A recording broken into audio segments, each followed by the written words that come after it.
মুন্সিগঞ্জের শ্রীনগরে ঢাকা মাওয়া এক্সপ্রেসওয়েতে এক নারীকে গুলি করে হত্যা করেছে দুর্বৃত্তরা।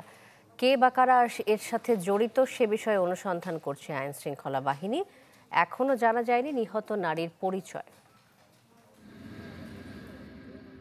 মুন্সিগঞ্জের শ্রীনগর ঢাকা মাওয়া এক্সপ্রেসওয়ে। শনিবার এই মহাসড়কের দোগাছি এলাকায় এক নারীকে গুলি করে হত্যা করেছে দুর্বৃত্তরা। নির্জন স্থানে নারীকে গুলি করে হত্যার ঘটনায় নানা প্রশ্ন দেখা দিয়েছে জনমনে। স্থানীয়রা জানায়, সকাল থেকে ওই নারীকে একজন যুবকের সাথে দেখতে পান তারা। কিছু সময়ের মধ্যে বিকট শব্দে কয়েক রাউন্ড গুলির শব্দ পান। পরে গুলিবিদ্ধ অবস্থায় এক্সপ্রেসওয়েতে ওই নারীর মরদেহ পড়ে থাকতে দেখেন সবাই। এরকম একটা গুরুত্বপূর্ণ সড়কে সকাল 6টা থেকে 7টার মধ্যে এরকম একটা দুর্ঘটনা, দুর্বৃত্ত কর্তৃক মেয়েটা নিহত হয়, এটা খুবই চিন্তার বিষয়। আমাদের খুবই আতঙ্ক লাগে যে আমরা তো সকালবেলা ফজর নামাজ পড়ে ঠেলে বাড়ি এদিকে আসি, আমাদেরও তো হতে পারে এরকম করি যে দিনে দুপুরে যে এমন একটা ঘটনা ঘটলো, কেউ কি দেখেও নাই যে এরকম একটা ঘটনা ঘটলো, কারা এই ঘটনাটা ঘটালো, এটার প্রতিকার হওয়া উচিত।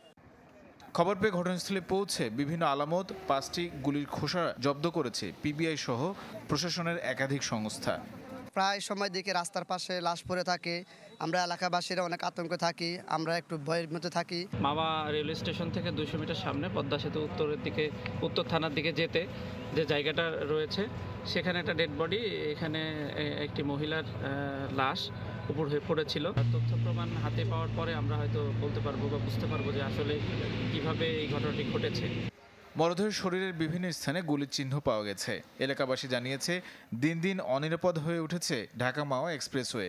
প্রায় ছিনতাই সহ নানা অপরাধের শিকার হচ্ছে সাধারণ মানুষ। Desk report, channel 24।